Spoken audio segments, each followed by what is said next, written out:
name is Andrea Petruzzi. I'm an academic and an anti-doping researcher. My name is David Senft. I'm working for the National Anti-Doping Agency of Austria. My name is Andrew Hayes. I'm a UCAD Athlete Commission member and also a currently competing GB and NI distance runner. Nice to see you. Good to see you again.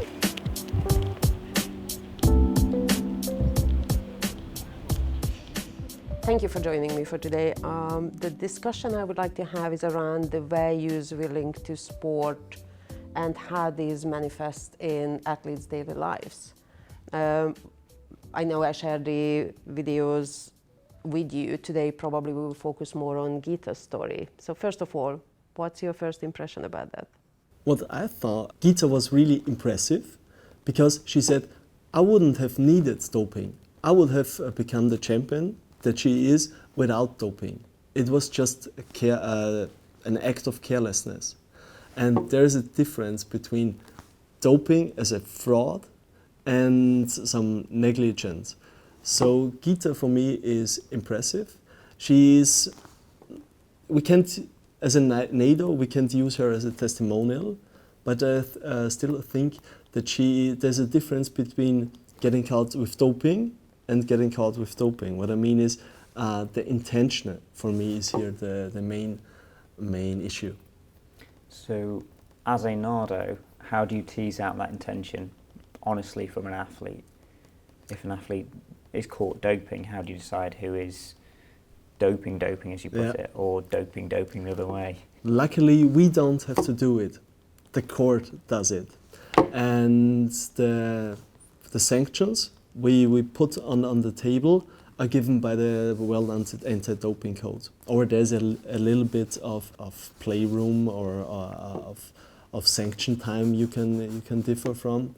But basically, it is good that we are living in a system where the NATO does not decide how long the sanction will be.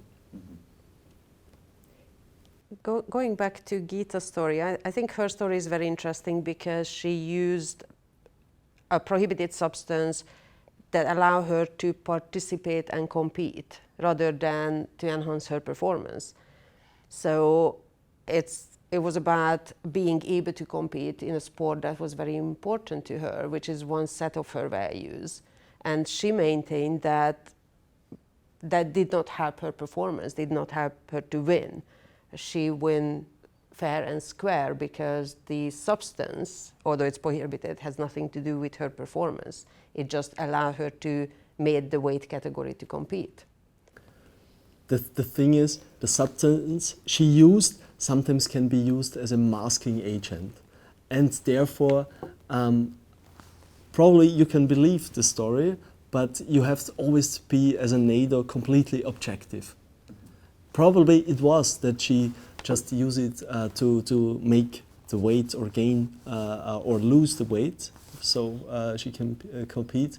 But you never know, and you have to be as objective as possible.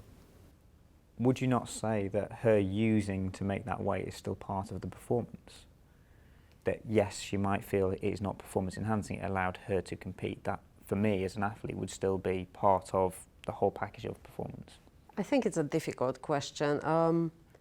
On the day of the competition, probably did not help. She is an MMA fighter, but it's at the end of the day, it's still about the rules. It's still about breaking the rules, which raises the important question about the values. Is the value, if one set of your values is about competing within the set of rules, then it is a problem. If your set of values is, did you actually cheat and gain unfair advantage against the opponent, then in a sense you didn't. So how do you feel about that as an athlete?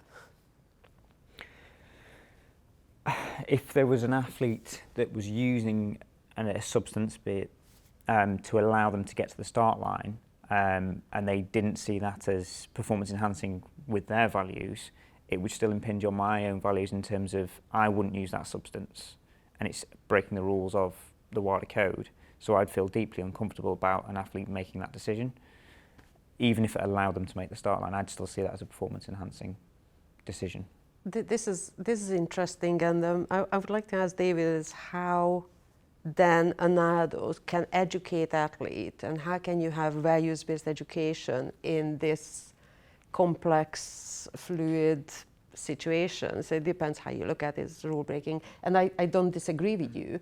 It's just a question of when we talk about values-based education in anti-doping, how does that fit? That's a good question, because that is so complex that we stopped by saying, okay, we teach them or we educate them by the value A, B, C, and D.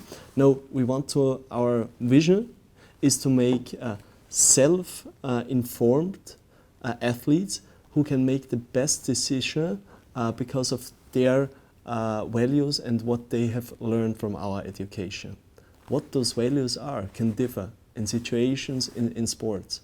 But the most important is the process, the black box on how and why they decide to do something. And we want to give them the power to make, because they get some tools from our education, that they can make the best decision. So you're not imposing values on an athlete, be it a young athlete, be it someone in their career. You're not saying these are the values you must take into the competitive arena. You're allowing them to make those decisions themselves. Actually, science found out which values would apply in a good way, but we mix them up. We look at different situations and then we ask, what values apply here? How would you have decided? And so if they are next time in that situation, they have a soul, they have a basis to make their decision. But we learn values from our upbringing. We bring it from the family. It's part of our growing up process. So by the time the athlete receive anti-doping education, isn't that too late to change or develop values?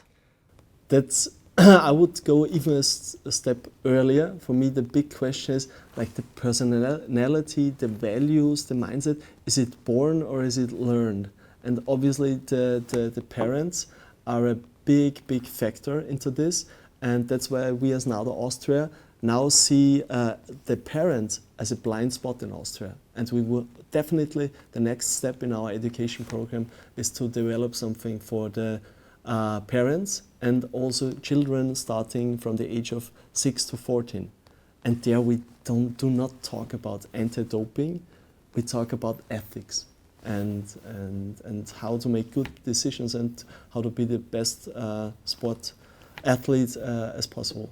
That was going to be my question, does this not go beyond a NADO dealing with clean sport or anti-doping? This is a wider conversation about integrity and the values of integrity for when it comes to sport, and this is sort of coming from a younger age rather than, does this come into school life, does this come into, as you mentioned, educating parents? Is this the NADO's responsibility or is this a wider issue? It's a wider issue. When I'm talking about anti-doping, or essentially what it is fraud. And then it's not a sports-specific problem, it's a society problem or an educational problem. We have to go and reach out to, for example, schools to do in their ethics lessons. We want to do sports ethics. So does the NADO in Austria now, can you essentially rebrand yourself and be an integrity centre or centre of integrity and use sport as a way of delivering that education for values? Actually, Austria followed that trend this year, and the NADO Austria is now in a branding organization which is called Institutions for Respect and Integrity in Sports, and there is absolutely this direction where we are going. That certainly makes sense, because if we look at doping as a rule-breaking issue, as you framed as fraud, but it's essentially a rule-breaking issue, rather than a substance issue, then there are all sorts of different ways of breaking the rules, which makes sense that look at, especially an early age, from the integrity point of view. The other side of that is we're talking about athlete anti-doping education, but you cannot really be a different person. You cannot have different values as an athlete as you are a person outside of the pitch, is it? I think there's a contextual aspect to it. There's certain values in my life that I have that absolutely come across into my athletics career, but I think there's certain positions in sport, and it's probably even more prevalent in, say, combat sports, where someone might be a little bit of a different beast, say, than when they're in their daily life. So I think there's absolutely, yes, there is some crossover, but in a sporting environment, they will be context dependent in terms of values. Like, I would consider myself to be ultra competitive in a sporting environment, perhaps less so in my general life. And not that I would ever give myself the value of I win at all costs, because I think that's a really dangerous term to sort of brand yourself as, but I will do everything in my means as a clean athlete in competition. Whereas in my life, I'm probably not as diligent in that respect. Is it a conscious choice? That's a great decision. Great question. Is it a conscious choice? I think it potentially is probably subconscious for the most part, but occasionally, sometimes it has to be brought into a conscious decision-making process of, right, I am entering into the field of play now, I need to switch on here. It depends on competition, it completely depends on the environment you find yourself in. And sometimes it's really easy to just go, right, I'm in competitive mode, whereas other times I might enter a race where I'm a little bit not completely in the zone, and then I think there needs to be a conscious decision to go, right, I need to get back into that competitive environment and that mindset. What you just said is a very perfect segue for my next question, which is I'm intrigued by whether you feel that your values or value systems, priorities has changed over your career, or is it changing between situations, as you just mentioned? I think absolutely they do change over your career, and I'm sure the Nardos have recognised this as well, in that when you come into sport early on, you're obviously not thinking about anti-doping and checking medications and checking supplements. You're just there for the pure enjoyment. And hopefully, for most athletes, and most elite athletes will probably say this, that does continue. You're still in sport for enjoyment, but then other things come to play. So certain athletes may be very lucky in that they can earn a career from sport, so it becomes work. So their values there might change in that, yes, I enjoy it, but also I'm valuing what I'm doing because I'm earning money from this and I can provide for my family and things like that. But just general life, my values have changed in terms of I'm a relatively new father. So where previously I was focused on myself and my partner, now the number one priority for me is welfare of my family, more so than my athletics career. So I think things completely change in a fluid way. So I'd be fascinated to know about the Nardos perspective of how you handle and manage that sort of change in an athlete's career. Like we talked before about this soul of values or soul mindset, which you get mostly from your parents or your surrounding peer groups. And in these classrooms, when we teach younger children, not children, they are young adults, we tell them, think of your 10-year-old self and write a letter as your 10-year-old self to your present ego, why you started with sports. What was the intention? What were the values?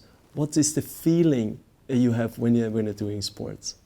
So, and then they should take this letter and pin it to their wall in their room or in the dressing room. So they are always reminded why they started with sports, what is really important. And I know it can be naive because competitive sports is a profession. And it's sometimes not that easy to think, I'm just doing it for the joy. But if you sometimes see the letter on the wall and you are reminded why you're doing, I think that helps. I think that's a fantastic point in terms of, I honestly don't believe anyone actually enters sport with the plan or intention of doping.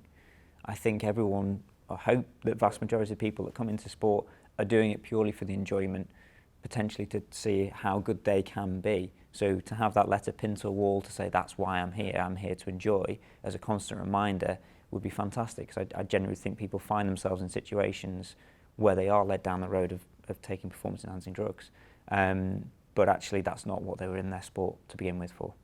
Sorry, I was about to interrupt you there. No, that's okay. It's I like the example because that links to the ideal self that you already mentioned as how you want to see yourself as an athlete, how you want to see yourself as a person.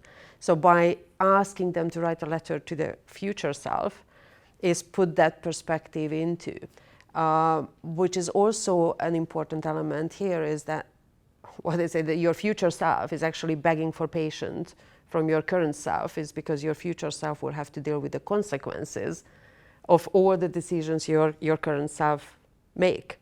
So it is a very powerful exercise. We also use that with research participants. Do you think that, touch upon back the previous question, that the value priorities are changing from one situation to the next? It's understandable that it's changing throughout your career because your circumstances change. You became a father, you have a family, you are older, you see things differently. But is it possible that it's changing from one situation to the next, in your view? Absolutely. For example, or that's just my opinion, if you're in competition and, for example, something happens, it could be a foul if it's football. It could be you hearing music if you are next to the pole vault. If you're running. It could be a conversation with a coach. So this could be also like a biochemical reaction, which then changes your set of values. Because if adrenaline kicks in, of course, then other values are now important or now in your system. So I think that's a discussion that can be made like on the smallest point, which in my opinion is the biochemical reaction, and the broader is the development over years. And there you said becoming a father or committing to a relationship or breaking up from a relationship, that's not something which is completely isolated from sports. That makes you grow as a person in general. Mm-hmm. But as for, again, context for me in terms of racing, I know we spoke about how values might change, but I think some that do sort of remain and probably are more adult values than when I was younger would be like integrity and transparency. Have been really important to me, especially on the athlete commission and working in the athlete voice area. I'm absolutely keen on transparency, but that probably wouldn't be a value that I had when I was it wouldn't be high on the priorities when I was 16, when I was still at school, because it just wouldn't be, because I wasn't in that area. As for changing in an environment, absolutely in terms of priorities, because I think, yes, integrity and transparency are really important to me, but in the last lap of a distance race, I'm not thinking about transparency and integrity. I'm thinking about I have to win this race, or I want to win this race. I'm ultra competitive. So my priority in terms of my values there, I'm not thinking about that. I'm not thinking about integrity. Yes, it should underlie everything I'm doing, but all I'm thinking about is I want to be the best here. I want to win this race. And that's sort of, yeah, I can think about integrity and transparency afterwards. But yeah, in terms of the priorities change, absolutely. Yeah, but it's important here is that because momentarily winning the race is more important, because that's a value, self-fulfillment or whatever reason. It doesn't mean that integrity is no longer your values. It just means that the priority shift. And when the situation changes, it comes back again.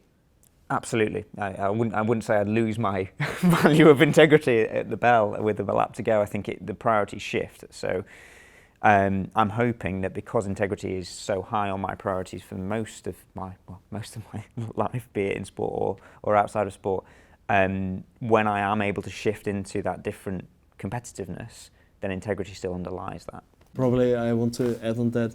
I think as a person you have this, or an athlete, you have this set of values, and which of them apply is context driven. For example, I would consider myself as a helpful person. If I'm hiking and I'm stepping on the pole of a different hiker and the pole breaks, I would offer him mine or say I want to exchange that. But if I'm a cross-country skier and it's the Olympic final and I'm not intentionally stepping on the pole of my competitor and it breaks, I'm not sure if I would say absolutely here you go have my pole. Because it was within the rules, and so therefore I think in that moment that value in my set of values of helpfulness will decrease, and others would be have a higher weight. I think that happens within competition as well, in terms of, as you've already touched on, cross-country skiing compared to normal life. I think there's a fantastic example of a steeplechaser in a low-key event. Sees a friend fall over a barrier, they might help their friend back up if it's a small event and there's not an awful lot riding on it. However, if in an Olympic final, whether it be a friend or competitor, there might be slightly different values at play there in terms of a gold medal is up for grabs. You might be less inclined to stop your race and sacrifice your race to help someone out. So it's really interesting to see that actually, context between outside of sport and inside of sport is different, but also even within the sport, there's going to be that different context where different values may sort of wane and change. Well, it seems we all agree that this is happening, and within the project, the athletes supplied plenty of examples for this shift in values, both between contexts throughout their career or between their personal life and as an athlete career. How can we have a meaningful values-based education in this fluid landscape? I'm not sure. As NADA Austria, we are developing because for us it is a young field, and what is important for us, it's anti-doping education in the last years was a kind of trial and error. And I think worldwide it's still seen as as trial and error. The international standard from education from the World Anti-Doping Agency is a framework, but it doesn't help you with these specific questions. So what's our approach now in Austria is we focus on cooperations with academics to find out, okay, what does the science say, and try to come up with then specific exercises for our workshops. I think moving towards values-based education is firstly a really positive step, because I think it takes us away from, well, not takes us away, it adds on to the compliance education that has been dominating most of anti-doping education. So check your supplements, check your medications on Global Tro, using informed sport, and basically just avoid inadvertent doping. So I think moving away from just purely compliance into values-based education is really important. But I think the conversation that we had earlier in terms of where do you pitch these values, the most likely highest impact is going to be when you're sort of in your younger years, when you're still developing. Your parents have that huge influence. You've already spoken about the education of parents is going to be really important. And the fact that the Austrian NADO is sort of morphing into an integrity centre is brilliant, because I think that's absolutely the avenue that NADO should be looking at, because I think it gives them the perfect opportunity to say, actually, we have a space in there to work on integrity rather than clean sport, rather than anti-doping. But this is where values-based education is going to be most effective. Absolutely. So we stopped telling not just young athletes, also the mature athletes. We stopped telling about them how sick they get, which illness they will develop from what substance. Our goal when we step into the classroom and start a workshop is we want to make them better athletes. It could be from the performance side, from a mental side, from so that they can leave this session and say, hey, that's new. I've learned something. I can transfer this to my normal life or to my sportive life. If I could choose for adult values-based education, I fully agree that it shouldn't be about so-called preaching about the values or giving the list of values that we normally associate with sport. Fairness, joy, these are too abstract. They don't work in real situations. It has to be contextualized. But I do like your letter writing exercise, and I think having more discussion type education sessions for adults when we actually can explore these fluidity and normalize more that yes, value priorities changes over time. It changes from one situation. Just help at least to cope with that. It's normalizing. It's not necessarily means that you are bad if you shifting your priorities. It's just reacting to the situation. So this is where I see the values-based education for adult athletes, because you already have your values coming from your upbringing. It just put in context and maybe helping with this, accepting this fluidity, for the lack of the better word. Absolutely, we want to teach them athletes kind to have a reflection mode, a kind of self-awareness. How am I deciding now? What is influencing my decision? And probably set some stop signs and say, hey, if you cross this point, if you're thinking about that, if you're also, we teach them about or educate them about language. We call it toxic talking. If it's if we tell them, if you hear yourself saying like that cannot be that my opponent was that strong that day. He or she must have taken something. That's what we call in Austria toxic talking. And we educate them athletes, if you recognize, okay, you hear something like that, for example, also in the training group, then you have to act, then you have to do something, then you have to re-evaluate your mindset, your personality, your values. Does that not harm having an open conversation about what might be going on in sport if an athlete is potentially taking something? That's probably true, but we still believe if they have the tools on their own, they will make the right decision. And let me put it that way. We as a NADO, we are just like the last encounter they want to see. If a coach finds something in the wardrobe, that some of his younger athletes are taking substances, what should he do? Should he contact the NADA Austria, or should he talk to the athlete and probably convince the athlete to stop it, or convince the athletes to contact NADA Austria and tell that he has taken something? It's a real challenging situation to be put in. Yeah, it would all be, you'd be looking at the age of the athletes. Yeah, I suppose from my own perspective, if I found something from another athlete, then I would absolutely go straight to whistleblowing rather than confronting someone, because of the risks associated with that. I would absolutely be putting my faith in UKAD or NADA or WADA. But as a coach perspective, that's a really challenging conversation to have. And I'm really curious to know actually what you would suggest as the NADO, what your process is for that in terms of, I think if, for me, it would depend on the age of the athlete. That's one point. But the edge is, like you said, when I'm covering up something, then it's absolutely a no-go. But the first thing is, as coach, if it's a young athlete, I should talk to him and that he or she contacts us.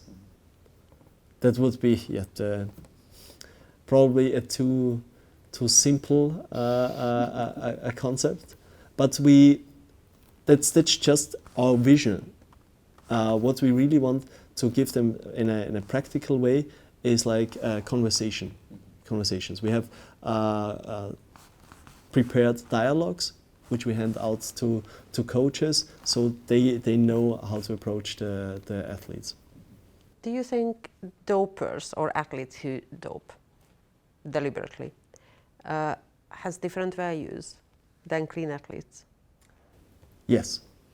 Before we have spoken about the set of values, and I think in the set of doping athletes, there are some different values, and especially we call it vulnerable times they surface. For example, this times could be an injury. Then I say, okay, I just want to come back to the level I have been. You mentioned vulnerable athlete and vulnerability, which reflects on what the athletes said in the previous focus groups. Is some of them, there were disagreement, let's start with this.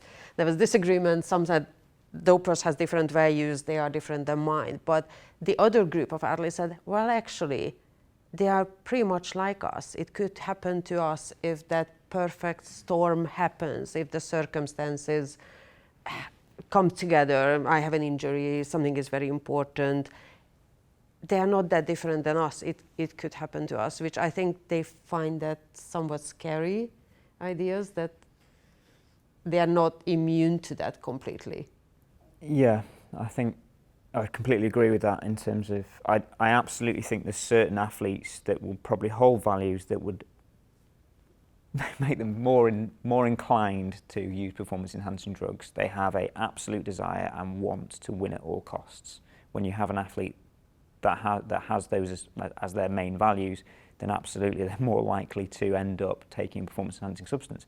However, again, we've spoken quite a lot about the environmental and the contextual side of things. I think there are athletes that you can absolutely see yourself in and say, well, actually, they probably entered into sport for the enjoyment of sport, they love the sport, but they found themselves in either a culture, a team, a coaching environment where there's pressure on them to perform, there's pressure on for results. You mentioned coming back from injury, there's those sort of touch points where actually they're a little bit more vulnerable. So even though they have what you would classify or could classify as clean values, they are receiving pressure, social influences that mean that they find themselves in that perfect storm that you mentioned that they do end up taking. And I think that is quite a scary situation to consider for clean athletes, to say, actually, this could happen to us if I wasn't from the UK or wasn't from Austria, but I found myself as an athlete of a nation that's slightly more susceptible to doping, let's put it that way. What I think is, with the right kind of education, you can build up some barriers. So some values do not kick in. This is also related to another big issue, and we are talking about vulnerability, and there is that everyone talks about, but not defined, which is the gray zone. Is the zone when it's not exactly clear where is the boundary between prohibited, not prohibited, legal, illegal, or socially acceptable or unacceptable, or morally acceptable, unacceptable. Do you think that this values-based education you're talking about helps to navigate that gray zone? Because obviously the closer you go to the regulatory hard line and stepping over the line, the more risk you are taking, the more vulnerable you become. But athletes are setting their personal boundaries somewhere in that gray zone, depending on their personalities, their values, their circumstances. So how can values help to navigate? Let me answer the easier part of the question. Legally spoken, it's pretty easy. It's clearly the prohibited list from the World Anti-Doping Agency, and as an ADO, that's our reference point if something is allowed or not allowed. More tricky is it with the socially accepted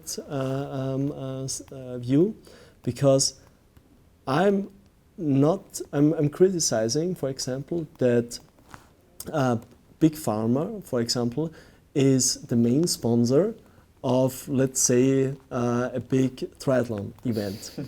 If the medicine promoted there is a painkiller, which for me this is not the right message, which should be communicated through this sponsorship.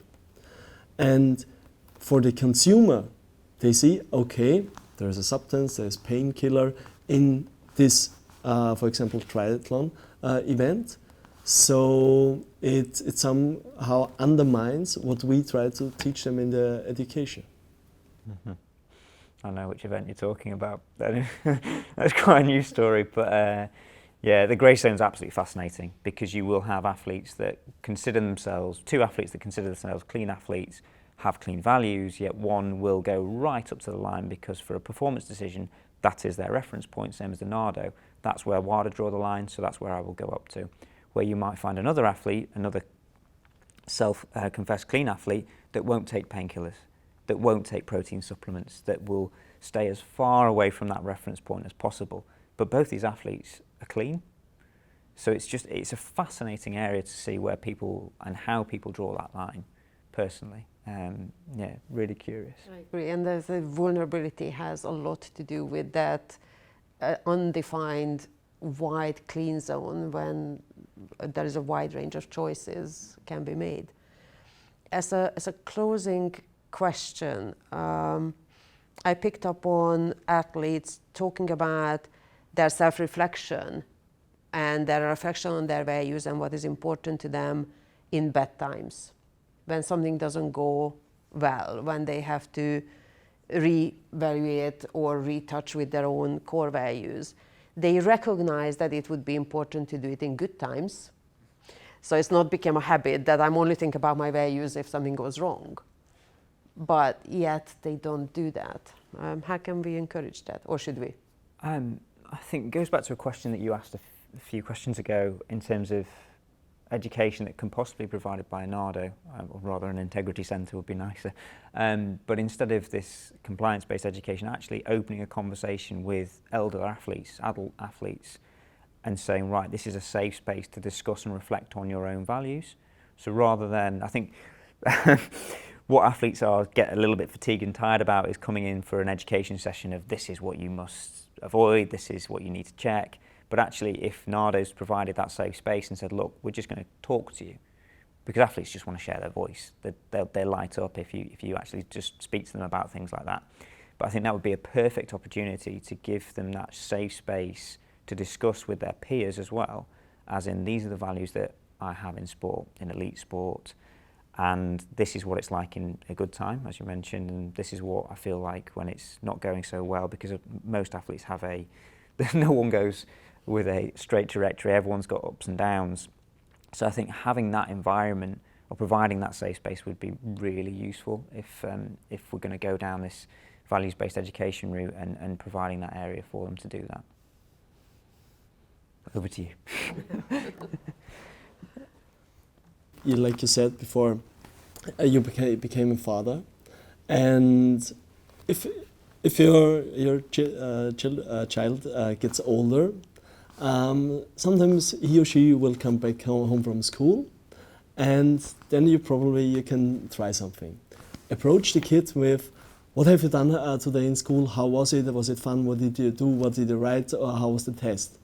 Or probably try, hey kiddo, nice to see you. I'm around the house. I'm in the garden or somewhere. If you want to talk, come to me and we will have a relaxed, nice chat.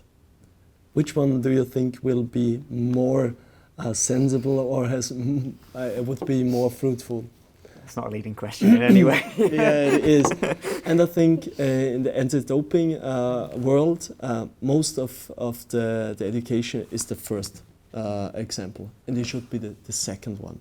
I mean, there are some parts, like the compliance aspects, they have to know. But you can do this via e-learning. Here you have a 30 minutes course, do this. Then you are legally safe, also as a NADO. We taught them about these aspects.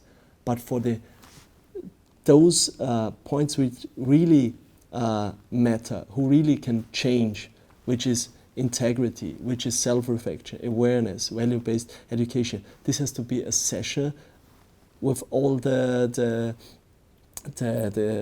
aspects you said before. It has to the athlete centered, listening to them, and not be a 30 minutes, 50 slides PowerPoint presentation.